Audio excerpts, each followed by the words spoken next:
Hello everyone. We have completed 7 lectures in which we have studied about the basic concepts and ideas related to differential equations. I have made a playlist of those lectures with the name Basic Concepts and Ideas. If you want to revise that topic, you can just click on that playlist and all the lectures will be played in sequence automatically. Okay. Now, in this lecture 8, we will study some techniques of solving a first order ordinary differential equation. चलिए शुरू करते हैं. सबसे पहले हम देखते हैं कि first order ordinary differential equation की general form and normal form. Okay, तो जनरल फॉर्म जो है first order ordinary differential equation की, that can be written as F of X y dash equal to 0, where this y dash, this y prime, this represents the first order derivative of y with respect to x. Okay, तो ये तो है general form. इसको हमने अपने basic concepts के lectures में discuss भी किया था डिटेल में. और ये है आपकी नॉर्मल फॉर्म. नॉर्मल फॉर्म में हम क्या करते हैं कि अगर हम डेरिवेटिव, जो first order derivative y dash है, dy by dx है, उसे रखें हम लेफ्ट हैंड साइड में और बाकी जितने भी टर्म्स हैं उन सबको हम ले जाएं राइट हैंड साइड में, तो ये जो फॉर्म बनती है हमारी, इसको हम बोलते हैं नॉर्मल फॉर्म. फाइन. अब हम देखते हैं कि first order ordinary differential equation की स्टैंडर्ड डिफरेंशियल फॉर्म क्या होती है.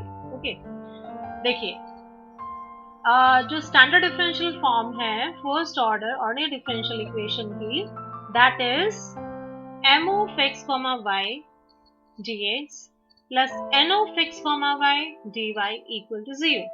यानी यहाँ पर जो ये m है वो x और y दोनों का फंक्शन हो सकता है, और इसी तरह से जो ये n है वो भी आपका x और y दोनों का फंक्शन हो सकता है. ठीक है, समझने के लिए एक एग्जाम्पल लेते हैं. मान लीजिए आपके पास ये डिफरेंशियल इक्वेशन है 2x³ dy by dx plus 3 times square root x into y square equal to 0.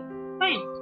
तो मान लीजिए डिफरेंशियल इक्वेशन है, तो हम क्या कर सकते हैं, इसको हम इसे इस तरह लिख लेते हैं 2x³ dy is equal to minus 3 times root x y square dx. ठीक है, यानी जो हमने ये डिफरेंशियल्स हैं dy और dx, इन दोनों को सेपरेट कर लिया. फाइन.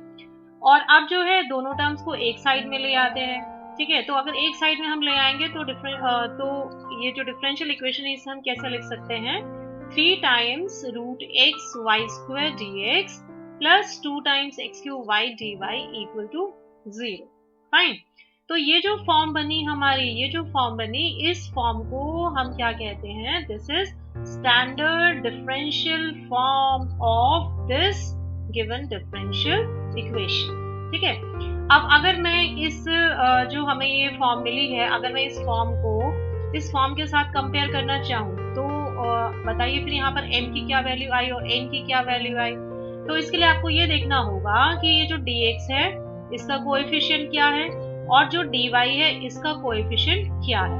क्योंकि जो dx होता है उसका जो कोएफिशिएंट होता है वो हमारा होता है m, और जो हमारा dy है, dy उसका जो कोएफिशिएंट है उसको हम रिप्रेजेंट करते हैं n से. तो अगर मैं यहाँ पर जो ये हमारी गिवन डिफरेंशियल इक्वेशन की जो डिफरेंशियल फॉर्म आई है, अगर मैं यही चीज यहाँ पर कंपेयर करूँ तो मुझे dx का जो कोएफिशिएंट मिलता है वो मिलता है 3 times root x y square. तो ये मेरा m हो गया. ठीक है, और जो dy है उसका कोएफिशिएंट मुझे मिलता है 2 times x³ y. ठीक है, तो ये क्या हो गया, मेरा फंक्शन n हो गया. ओके, तो इस तरह से आप किसी भी डिफरेंशियल इक्वेशन को स्टैंडर्ड डिफरेंशियल फॉर्म में रिप्रेजेंट कर सकते हैं, which is given by m dx plus n dy equal to 0. Okay,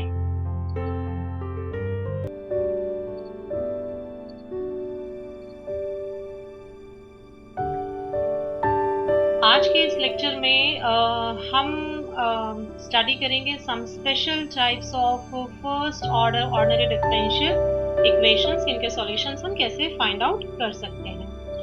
type 1, type 1 में हम जो डिफरेंशियल इक्वेशन लेने वाले हैं वो इस फॉर्म की होगी y dash equal to f of x। y dash बताया ही है मैंने आपको, this is the first derivative that is dy by dx।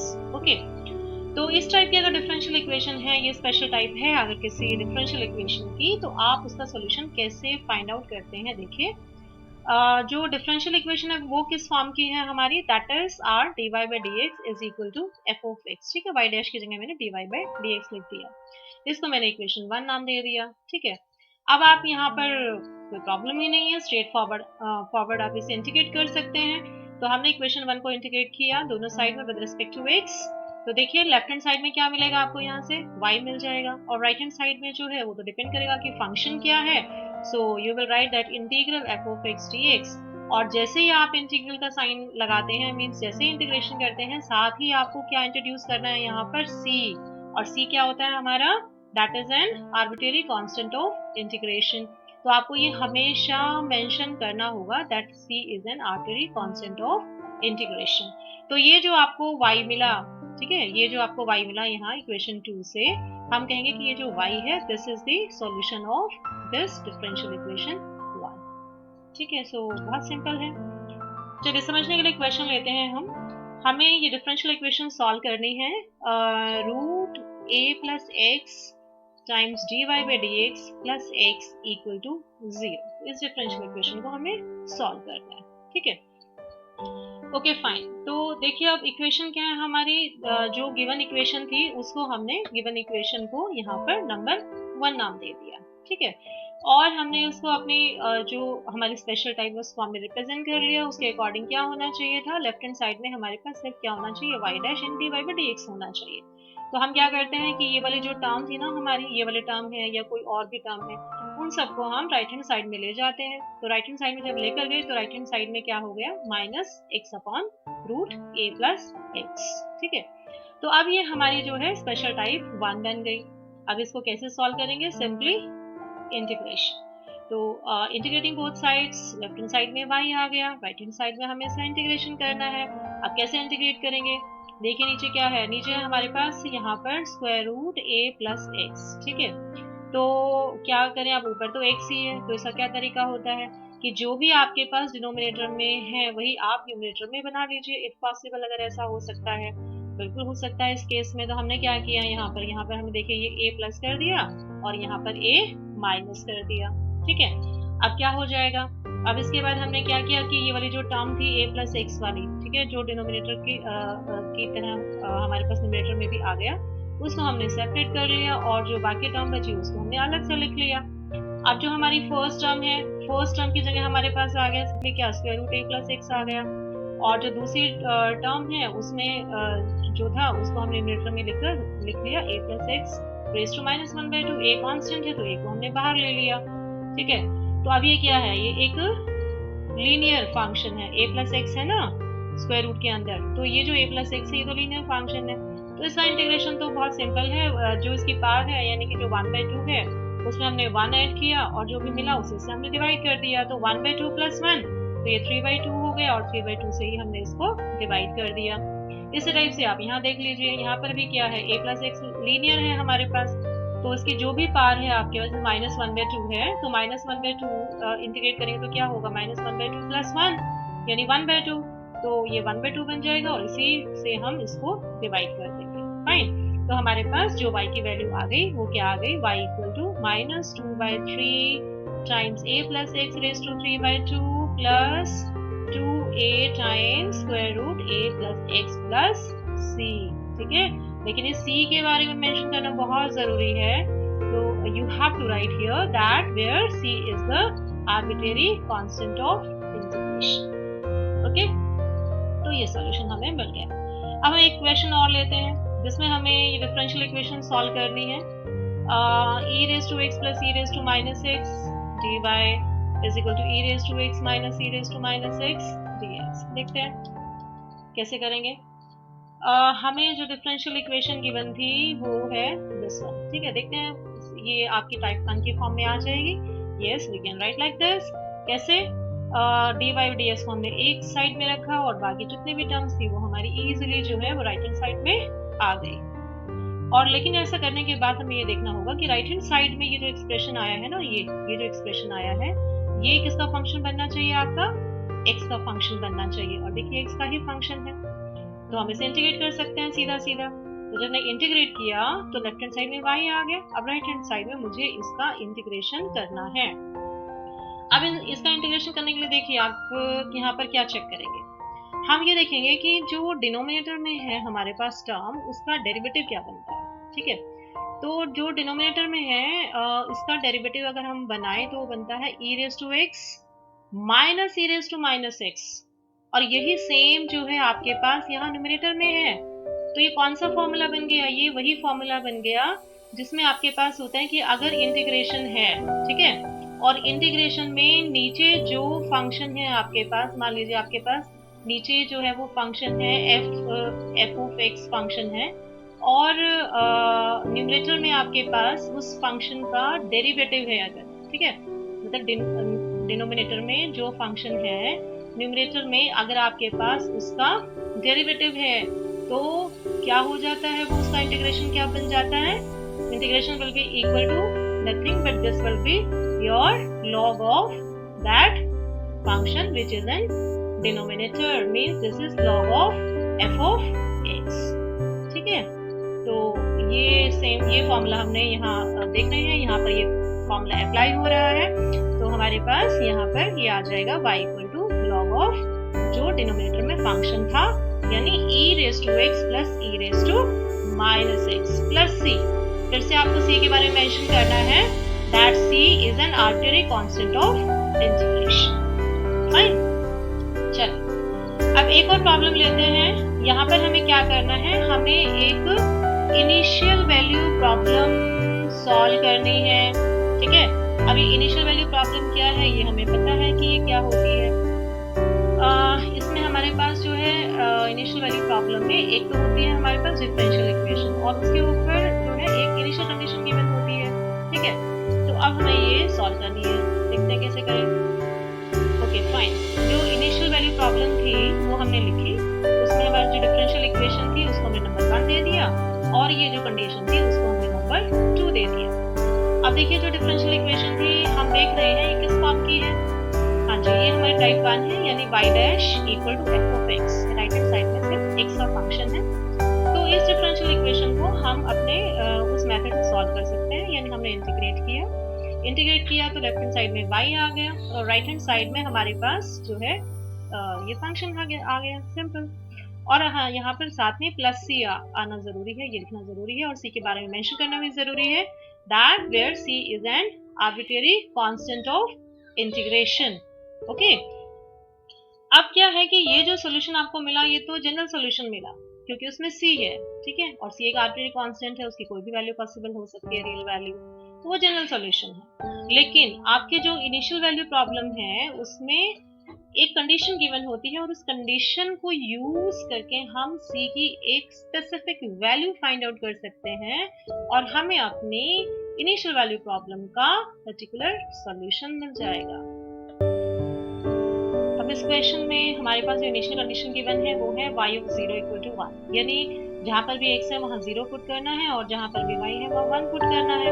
तो जो हमारा जनरल सॉल्यूशन 3 आया था उसमें हमने क्या किया, y की जगह 1 पुट कर दिया, और जहाँ पर भी x था वहाँ पर हमने सब x जहाँ था सबकी जगह हमने 0 पुट कर दिया। तो यहाँ से हमारे पास c की क्या वैल्यू आ गई, c comes out to be 1।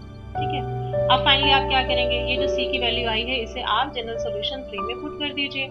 तो अगर हम इसे जनरल सॉल्यूशन 3 में पुट करते हैं तो y की वैल्यू हमारे पास क्या आ जाती है, y equal to x raise to 4/2 minus x cube by 3 plus x square by 2 minus 5x plus 1, और यही हमारी गिवन इनिशियल वैल्यू प्रॉब्लम का सॉल्यूशन है। फाइन, ओके, अब ये कुछ प्रॉब्लम्स हैं प्रैक्टिस के लिए, आप लोग ये क्वेश्चंस ट्राई कर सकते हैं, और अगर किसी क्वेश्चन में भी दिक्कत आती है, कोई प्रॉब्लम आती है, तो आप कमेंट बॉक्स में लिखकर पूछ सकते हैं। ओके, जैसे भी आपको कन्वीनियंट लगे, तो just right these questions. Okay, video pause कर लीजिए, यहाँ पर क्वेश्चंस नोट कर लीजिए और ट्राई करिए क्वेश्चंस। और ये कुछ और क्वेश्चंस हैं जिसमें आपको इनिशियल वैल्यू प्रॉब्लम्स गिवन है और इनके सॉल्यूशंस आपको फाइंड आउट करने हैं। फाइन, तो ये क्वेश्चंस आप कर लीजिए। चलिए अब हम आते हैं अपने टाइप 2 पर। टाइप 2 में हम करने वाले हैं सेपरेबल इक्वेशंस। सेपरेबल इक्वेशंस मतलब differential equations with separable variables.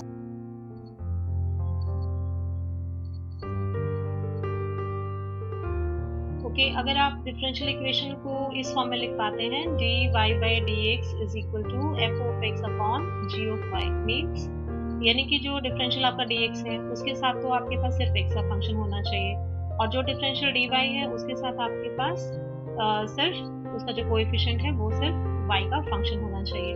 अगर ऐसा होता है, यानी अगर आप डिफरेंशियल इक्वेशन को इस फॉर्म में लिख पाते हैं तो हम कहेंगे कि ये हमारी सेपरेबल इक्वेशन है, ठीक है। और इस टाइप की अगर इक्वेशन आपके पास आ जाती है तो इस टाइप का तो इसका सॉल्यूशन भी बहुत इजीली हम फाइंड आउट कर सकते हैं। कैसे करेंगे? आप जो डिफरेंशियल इक्वेशन है, आप उस डिफरेंशियल इक्वेशन को लिख पा रहे हैं इस फॉर्म में g of y dy is equal to f of x dx, ठीक है। एक साइड में x की टर्म्स और एक साइड में y की टर्म्स।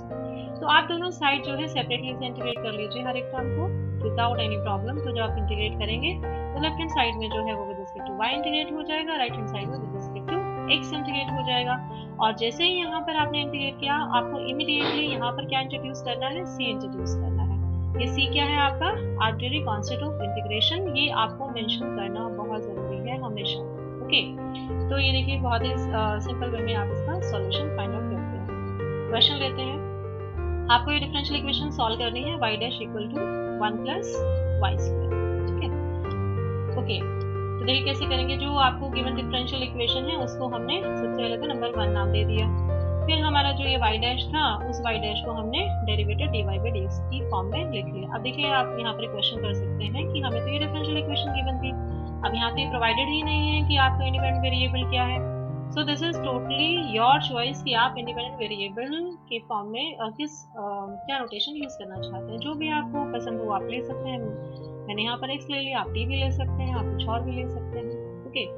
तो अब क्योंकि ये अब इस केस में क्या है, आप देखिए जो मैंने पीछे फॉर्म बताई थी उस फॉर्म में है ये differential equation type 2 separable equations की, यानी यहाँ पर जो है हम y की टर्म्स अलग कर सकते हैं और x की टर्म्स जो है वो अलग कर सकते हैं। तो ये हो गई हमारी सेपरेबल ऑर्डिनरी डिफरेंशियल इक्वेशन। कैसे सॉल्व करेंगे? Simply integrating both sides. तो हम दोनों साइड इंटीग्रेट किया और देखिए जैसे ही हमने इंटीग्रेट किया हमने साथ ही यहाँ पर ये c इंट्रोड्यूस कर दिया, फाइन। तो आप चाहे तो यहीं पर c के बारे में बता दीजिए कि c is an arbitrary constant integration, तो मैं सब इससे बाद में ही बता सकते हैं। अब आप जब इसे इंटीग्रेट करेंगे तो देखिए विद रिस्पेक्ट टू y है, ओके, और यहाँ पर है 1/1 प्लस वाई स्क्वायर, तो इसका इंटीग्रेशन क्या होगा? This is tan inverse y। और यहाँ पर ये जो है इसका मतलब यहाँ कुछ नहीं है, तो मतलब क्या है, यहाँ पर 1 है, तो 1 का इंटीग्रेशन क्या होगा? That will be x, okay. तो इसका मतलब आपके पास जो सॉल्यूशन आया वो आया था tan इनवर्स y था, तो हम दोनों साइड में टेंजेंट लिया तो y की वैल्यू आई हमारी tangent of x plus c, okay. तो मैंने यहाँ मेंशन कर दिया कि c क्या है, c is an arbitrary constant of integration, okay. तो ये जो आपको y मिला है यहाँ पर इक्वेशन 3 में, this is the solution of differential equation 1, fine, okay. चलिए एक और क्वेश्चन लेते हैं जिसमें हमने एक इनिशियल वैल्यू प्रॉब्लम ली है। यदि यहाँ पर इस डिफरेंशियल इक्वेशन के साथ साथ एक इनिशियल कंडीशन भी गिवन है, और आपको पता है कि जब हमें इनिशियल कंडीशन गिवन होती है तो क्या मिलता है हमें एक पर्टिकुलर सॉल्यूशन मिल जाता है डिफरेंशियल इक्वेशन, ओके, फाइन। तो जो हमारी इनिशियल वैल्यू प्रॉब्लम थी हमने इसे लिखा, डिफरेंशियल इक्वेशन को नंबर 1 दिया, कंडीशन को 2 दिया, फिर हमने अपनी इक्वेशन 1 ली e raised to x plus y। इसे आप क्या लिख सकते हो? इसमें से आपको क्या करना है? x की टर्म अलग करनी है, y की टर्म अलग करनी है, अगर पॉसिबल है और वो पॉसिबल है। कैसे लिखा हमने? e raised to x जो है वो अलग हो गया और e raised to y जो है वो हमारे पास अलग हो गया। अब आप जो है डिफरेंशियल भी अलग अलग कर लीजिए, तो आप देखिए लेफ्ट हैंड साइड में जो y का फंक्शन और डिफरेंशियल ऑफ y आ गया, और राइट हैंड साइड में जो है x की टर्म्स। तो ये कौन सी इक्वेशन बन गई हमारी? सेपरेबल इक्वेशन बन गई। अब आप इसे इंटीग्रेट कर लीजिए। जब आप इसे इंटीग्रेट करेंगे और जैसे आपने इंटीग्रेशन का साइन लगाया, इमीडिएटली क्या इंट्रोड्यूस करना है आपको?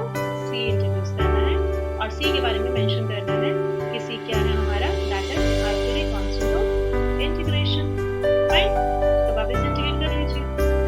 जब इंटीग्रेट करेंगे तो लेफ्ट हैंड साइड में जो है minus of e raised to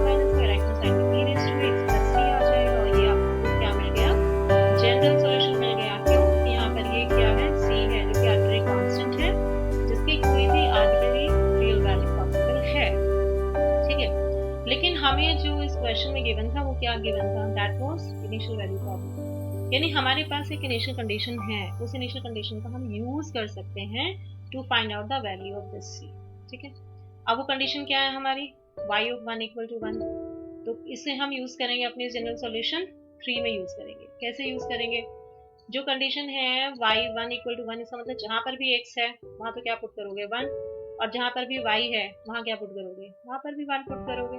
ठीक है, तो हमने अपने इस जनरल सॉल्यूशन नंबर 3 में ये x की जगह 1 और y की जगह भी 1 पुट कर दिया, सिंप्लीफाई किया, और ये हमारी c की वैल्यू आ गई। ओके, ये जो c की वैल्यू आई, अब क्या करना है इसका, कहाँ पुट करोगे c की वैल्यू को, yes, will put this value of c in the general solution 3। जब हम पुट करते हैं तो हमें ये मिल जाता है minus e raise to minus y is equal to e raise to x minus of 1 plus e square divided by e, और यही हमारी गिवन इनिशियल वैल्यू प्रॉब्लम का पर्टिकुलर सॉल्यूशन है। फाइन, चलिए कुछ क्वेश्चंस हैं आपके प्रैक्टिस के लिए, ट्राई कर लीजिएगा, प्रॉब्लम आए तो पूछ लीजिएगा। Okay, and these are the references, the book by Krasik and the book by Shipley and Ross. Okay, so I think the concept is clear to you. Fine, thank you for listening. Stay home, stay safe, stay happy. Sarvita Echa.